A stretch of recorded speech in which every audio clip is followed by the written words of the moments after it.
ஆடி ஒன்னத்தானே உயிர் நாடி தேடுது. காவேரி எங்கே போகும் கடல் வந்து கூடுது.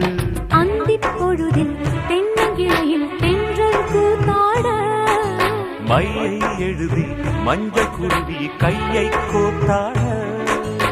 அடங்காத ஆசை கொண்டு நானும் போராட. உனக்கென பிறந்தவ ரெக்க கட்டி பறந்தவ இவதான். என விட உனக்கு இங்கு மனசுக்கு பிடிச்சவ எவதான். ஊரையெல்லாம் இவதானே கூவி அழைச்சா. ஆசமாமன் இவன் தான் பாட்டு படிச்சா.